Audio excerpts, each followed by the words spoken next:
Hey, what's up everyone? Sorry, I promised that I'd have a bunch of movies out this week. Unfortunately, I got sick with a cold.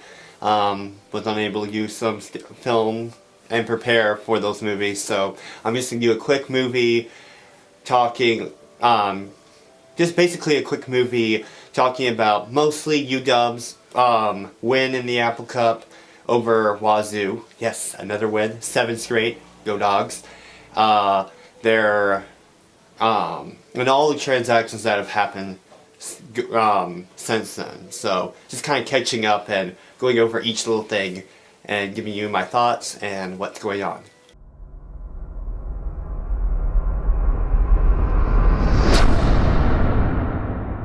So coming into this Apple Cup, I was expecting Washington to pretty much throw away the game and play poorly to Washington State and lose their first Apple Cup since 2012. But after the first couple drives by Washington State, Washington was able to pretty much stop them on defense, and then with a couple big plays, kind of keep ahead most of the game. They were kind of shut out in the second half. They didn't score a lot of points, but that was due to running the ball, trying to drain the clock. Jacob Eason, I thought, did well. Had 2 touchdown passes. Let me get up his stats. Here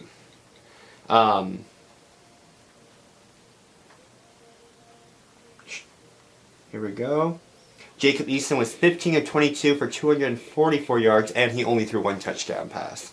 No interceptions, which was good. Tight end Hunter Bryant had a great game. He had almost 100 yards receiving on 6 receptions.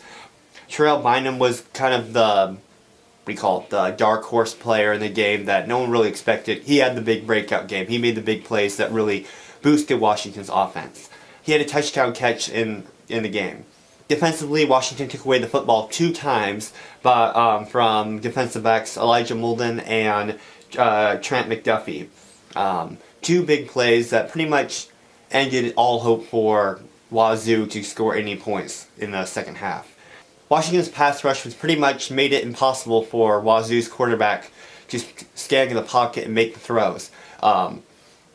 Washington's defensive coordinator, Jimmy Lake, said last year, before the last Apple Cup, that he pretty much knew what Wazoo would do every year offensively because they don't change anything. And so that allowed them to get very aggressive on their defensive line and put a lot of pressure on them, which pretty much, as long as Wazoo's going to do that offensively, Washington's going to win the Apple Cup, no matter how good their offense is.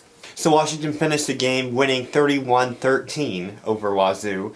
Their total team stats, offensively they only had 16 converted first downs compared to Wazoo's 27. Washington as a team collectively only ran the ball for 98 yards. As far as passing, 244 yards, as we said, by Jacob Eason. Total offensive yards, Washington had 342 to Wazoo's 339. As far as time possession, Washington only had the ball for 25 minutes, 16 seconds to Wazoo's 44 seconds. 34 minutes, 44 seconds. Washington was 1 of 2 on 4th down. Wazoo 0 for 1. In the red zone, Wazoo scored 3 times on 15. They were 3 of 5 in the red zone, where Washington was 5 for 5. So Washington defensively had 5 sacks on Wazoo's quarterback compared to Wazoo, who had, I believe, 1 sack, which is pretty good for Washington. Washington had a lot of trouble protecting the quarterback in previous games. On December 2nd, head coach Chris Peterson announced that he'd be stepping down from the head coach position and would be taking a leadership role in the athletics program.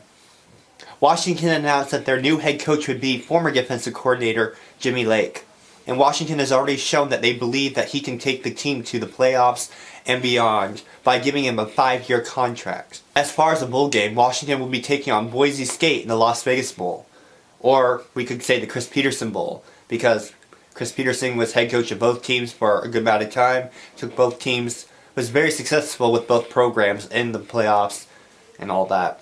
Chris Peterson will be coaching his final game in this bowl game against Boise State. And then after that, Jimmy Lake will take over immediately right after that game.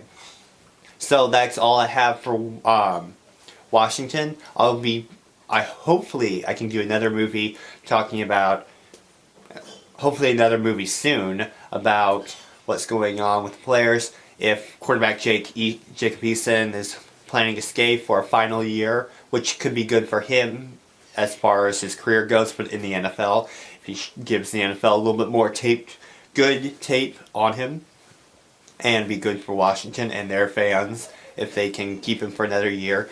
Be good because Oregon is losing Justin Herbert to the NFL next year, so we can get even and